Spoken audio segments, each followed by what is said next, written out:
There's just a lot to talk about these awesome protests. And the right wing, by the way, meaning Fox News and many other outlets, are jumping on they'll show the video of a flag being burned, and they'll go, these terribly violent protests. Which, by the way, I guess that's not just right wing. Even Kamala Harris has come out to say she is against the violent protests. Do we want to talk about Kamala Harris?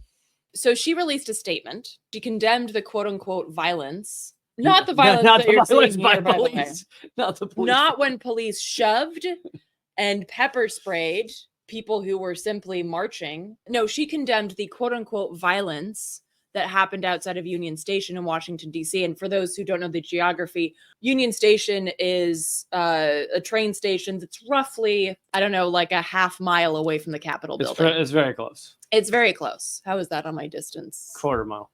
Whatever. I didn't say like 10. Okay? Yeah, good thing you didn't say 10 miles. So it's very close to the Capitol building. And so the march was started outside of the Capitol building as close as you could get because they put up hella barricades, almost like it's a police state. Oh yeah. Fun fact. They spent way more on protecting, quote unquote, the Capitol and everything for Netanyahu's visit than they did for the NATO summit, 2 weeks ago, that had something like 32 heads of state from around the world here. Way more on Netanyahu. Kamala Harris condemned the quote unquote, and I'm saying quote unquote violence because, first of all, burning a U.S. flag is protected by the First Amendment. And there's been court cases about this. It is protected speech to burn an American flag. Look it up and then burn a flag. Actually, protected speech. That's not violence. So that's not violence. If it also wasn't protected speech, it still wouldn't be violence because it's a fucking flag, okay? Violence is something that you do to living things. So, for instance, if one were to, not that I condone that, if one were to mess up pipeline equipment, for instance, that's property destruction, and that's different than violence. And actually, legally speaking, it is as well. Violence does not mean taking down a flag and then burning it. It does not mean hoisting a different flag, which is what they did. They hoisted Palestinian flags over Union Station, which I love. And then they burned in effigy a giant puppet of Netanyahu. Also not violence because puppets aren't real. Maybe they didn't realize that puppets aren't people. Because puppets aren't real. I don't know if they know. Maybe they think that like the little dolls that they have in their closet are real. There's like a Chucky issue. I don't know. Here's the thing: is it barely looked like Netanyahu. If it had just looked slightly if they were like, we think it was Netanyahu, then is it violence? If it's just a random face? Like if it was just a shitty, it's like we don't know. If it looked like your 8th grade math teacher, it could have been violence if just they'd gotten the eyes right. And by the way, they succeeded at delaying Netanyahu from his speech on time. Succeeded in making it very difficult for a lot of the lawmakers to operate around DC.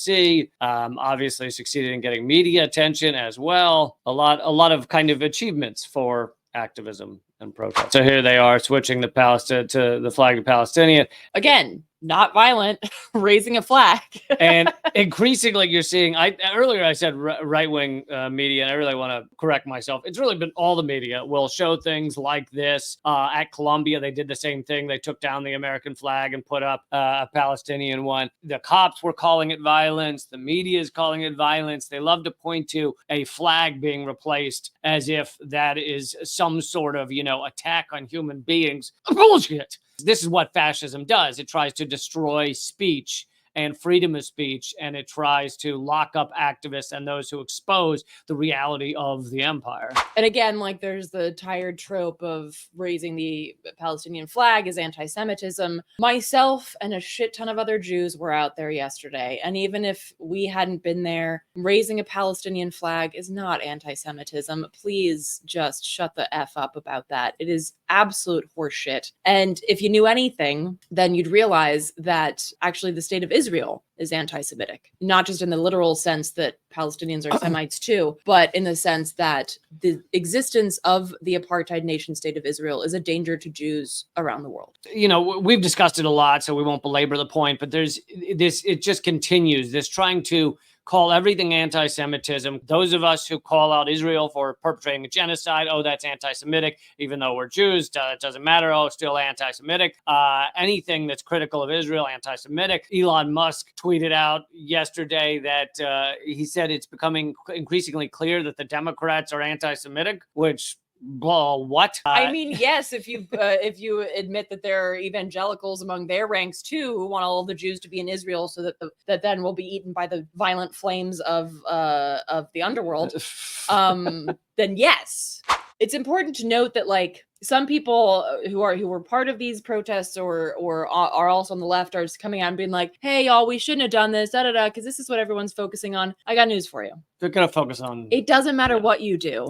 Because I was a part of groups, these little affinity groups that blocked traffic to try and basically gum up the works so that he was late, and he was. And just to make it clear that we hate him. Then if that would have been the only thing that happened, guess what the headline would have read? Like, anti-Semites block traffic and keep people from getting to their hard-earned jobs, because they hate Jews or something. It's like, it doesn't matter what you do. You are going to get shat on by corporate media and the establishment regardless. So it's like, and I'm not saying like, oh, great, so then we should just shoot cops. Just like, do everything. I'm not saying like, let's make it like the weather underground here necessarily. What I'm saying is that like our tactics should not focus on whether the media likes us or not. Our tactics should focus on, is this a good tactic based on what our goal is? Like, for instance, to block traffic, to make him late, to keep him from getting from where he's going. Does this tactic make sense for the proposed goal of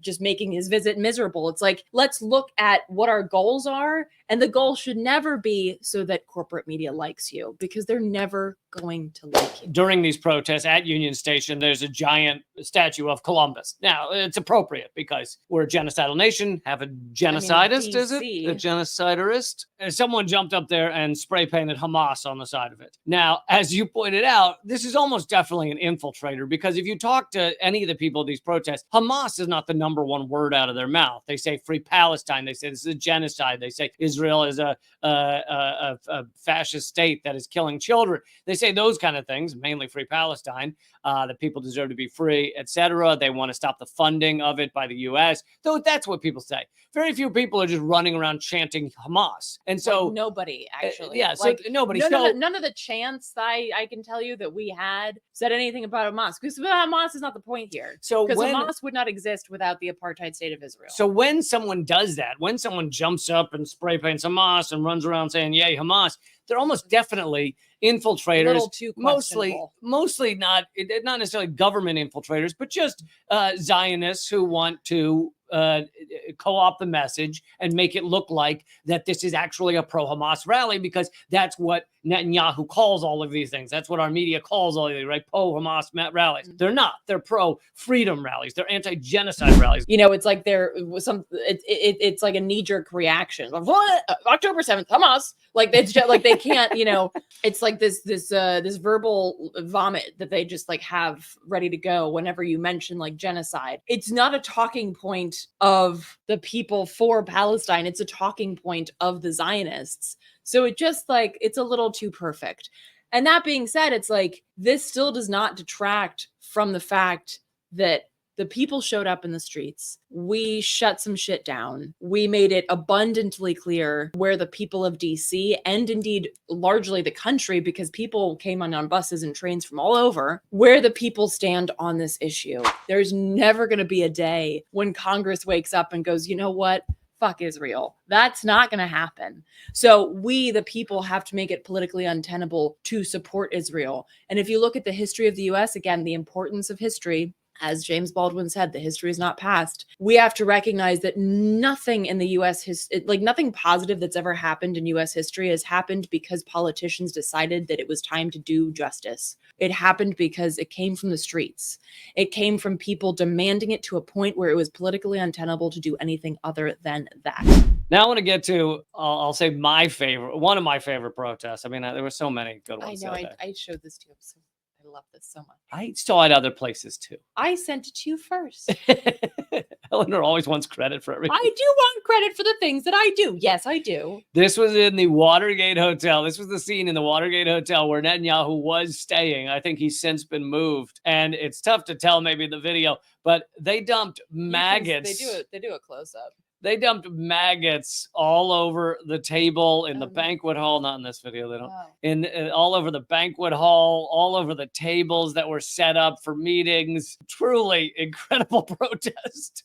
They also released something like thousands of crickets so that it would be annoying while these people tried to sleep. So here are crickets.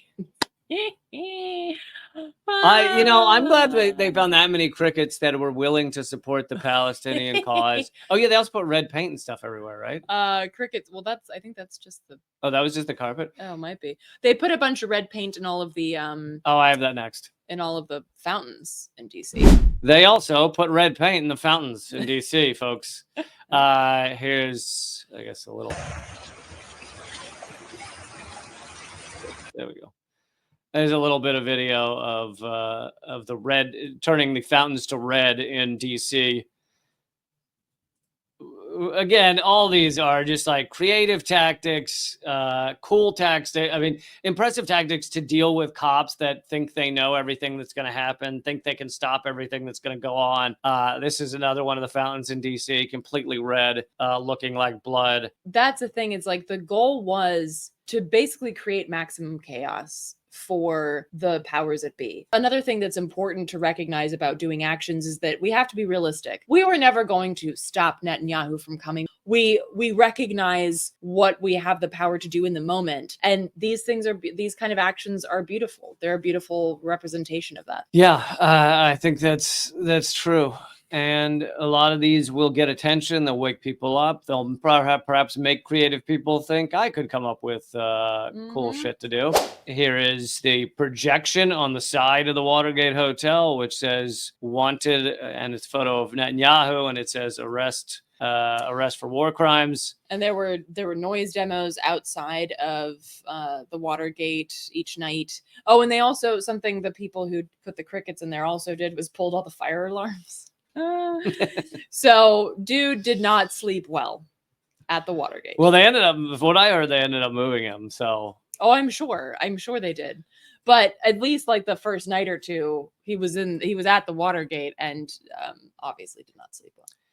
And here is Jewish Voice for Peace. They're always doing great work. They were inside the Capitol. I don't know how you get inside. Hundreds of people. Well, it's a public building. No, I know it is, but they had it all shut down for Netanyahu. Well, but this was the day before. There you go. So this was not the day of his speech. There's your answer. This was the afternoon before, and as I understand it, I think the majority of people were released from jail the same day, like about 10 p.m. or so, because I think the Capitol Police were like, we better empty this out for the people coming tomorrow. But this was another beautiful example of holding space, and I'd say a mandate, if you're Jewish, is to be out here speaking up for Palestine. So I think it's really important, and these are beautiful actions that Jewish Voice for Peace is putting together and organizing. And this is where you feel that America, and I don't mean the nation because I'm opposed to nation states, but the people within America have a heart and a soul, and like this is where it's at.